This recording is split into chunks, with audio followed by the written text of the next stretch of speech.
نمازوں کے سلسلے میں بھی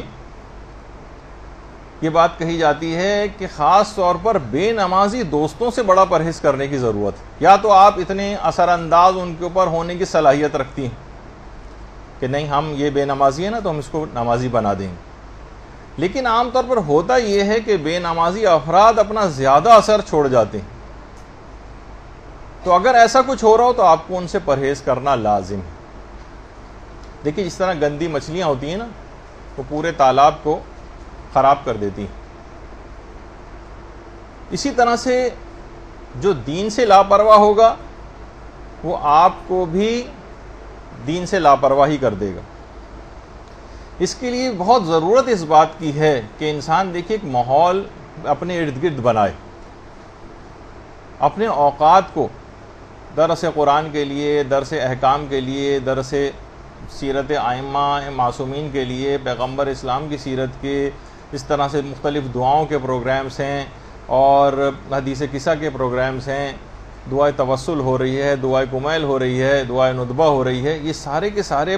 پروگرام جو ہیں ان کے اندر انسان جب بھی شرکت کرتا ہے تو اس کے اندر ایک روحانیت اور ایک معنویت پیدا ہوتی ہے اور وہ خود بخود اپنی نمازوں کی طرف متوجہ ہوتا ہے.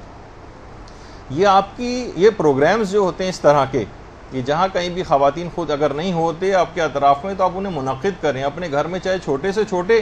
طور پر کیوں نہ صحیح. اس سے ایک بہت بڑا فائدہ یہ ہوگا کہ آپ کے دیکھیے ہر گھر میں ہر شخص ایک طرح کے لیول کا نہیں ہوتا. آپ اگر اس طرف متوجہ ہو گئی ہیں, آپ نمازوں کی طرف متوجہ ہو گئی ہیں, آپ دین کی طرف متوجہ ہو گئی ہیں, تو گھر میں کوئی بھی ایسا دعا کا کوئی پروگرام ہوگا تو جو افراد متوجہ نہیں بھی ہیں وہ بھی اس پروگرام میں آ کر بیٹھ جائیں گے, ان تک بھی دین کی ایک بات پہنچے گی. اس میں کوئی چھوٹا موٹا سا آپ درس جو ہے وہ کسی کو بلا کر, کسی خاتون کو بلا کر وہ کر لیں, ورنہ مختلف مدرسے کے مختلف یہاں سے آپ سی ڈیز وغیرہ لے جا کے, بہت سے گھروں میں یہ بھی سلسلہ شروع ہو گیا جہاں اسپیکر کا انتظام نہیں ہوتا وہاں اس طرح سے ان چیزوں کا استعمال ہو جاتا ہے. تو یہ تمام چیزیں ایسے افراد کے اوپر بہت زیادہ اثر انداز ہوتی ہیں. اسی طرح سے آپ کوشش کریں, جیسے کربلا ٹی وی ہے اور ایران کے مختلف چینلز ہیں جن کے اوپر مثلا نمازیں وغیرہ آتی ہیں, اور وہ اگر آپ ان کو دکھانے کا کوئی ایسا انتظام کریں, عام طور پر مغرب اور عشاء کی جو نمازیں جس انداز سے عام طور پر لوگ گھروں میں بھی ہوتے ہیں, اور کتنے بڑے بڑے علماء جو ہیں وہاں پر قوم اور مشہد کے, اور کبھی آیت اللہ شبیری زنجانی کی نماز آ رہی ہے, کبھی آیت اللہ ناصر مکارم شیرازی کی آ رہی ہے, تو کبھی آیت اللہ نوری حمدانی کی آ رہی ہے, کبھی رہبر معظم کی آ رہی ہے. تو ایک عجیب ایک روحانیت کا ایک سما اور ایک ماحول گھر کے اندر پیدا ہو جاتا ہے. یہ کربلا کی, تو یہ سب چیزیں آپ کو ماحول بنانا پڑے گا, نماز کا گھر میں ایک ماحول کریٹ کرنا پڑتا. تو جو آپ کی روحانیت کو بھی سرشار کرے گا, آپ کی روح کو سرشار کرے گا, لوگوں کی خود بخود نماز کی طرف رغبت ہوگی. اور جسے قرآن نے کہا ہے نا صبغت اللہ, یعنی خدائی ایک رنگ جو ہے وہ چڑھنے لگتا ہے روح کے اوپر, اس کے اوپر ایک رنگ آ جاتا ہے خدا کا. تو دیکھیے ہماری جو بہت بڑی وجہ ہے گھروں میں مصیبتیں نازل ہونے کی, پریشانیوں کی, جو جس میں آج کل ہر گھر گرفتار ہے, اس کی ایک وجہ ہماری ناقص نمازیں بھی. اور گھروں میں بے نمازی افراد کا ہونا تو ایک بہت بڑی مصیبت. یہ گویا مصیبتوں اور پریشانیوں کو کھینچنے کا ایک میگنیٹ ہے جو گھروں کے اندر لگا دیا گیا.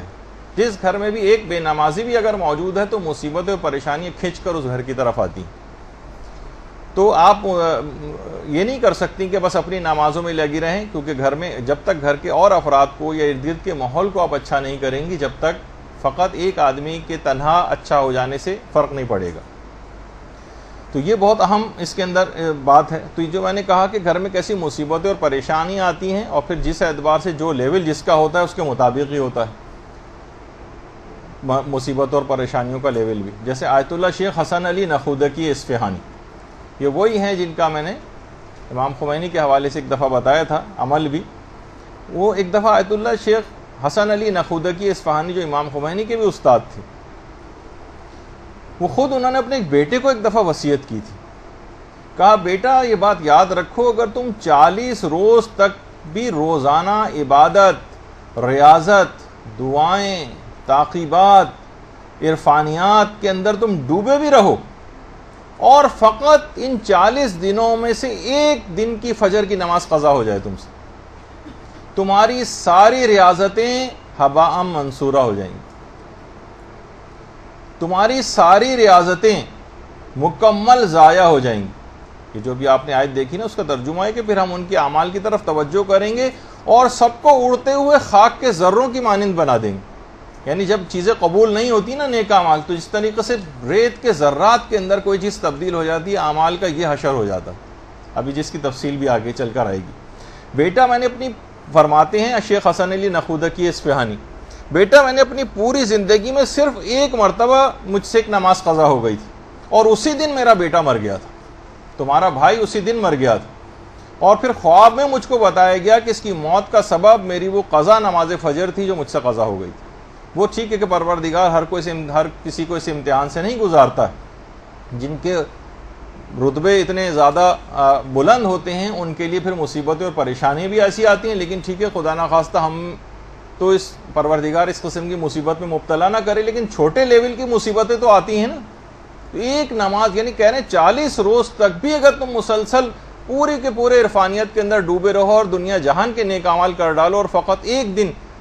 نماز کو اپنی قضا کر دو، تو سارے اعمال تمہارے ریت کے ذروں میں تبدیل ہو جائیں گے، سب کیا کرایا بالکل بیکار ہو جائے گا۔ تو یہ بہت اہم بات ہے کہ یہ تمام خاص طور پر نماز کے سلسلے میں جو بے اعتدالیاں ہیں اور جو لاپرواہیاں ہیں، یہ کس طرح سے نقصان پہنچاتی ہیں۔ اور یہ آیت اللہ شیخ حسن علی نخودی کی اصفہانی وہی ہیں جن کا ایک کیمیا والا نسخہ میں نے آپ کی خدمت میں بہت عرصے پہلے جو ہے وہ پیش کیا تھا۔ اچھا، اب دیکھیے یہ کہا جاتا ہے کہ نماز وہ فریضہ ہے جو سیدہ زہرا سلام اللہ علیہا نے ٹوٹی ہوئی پسلیوں کے ساتھ،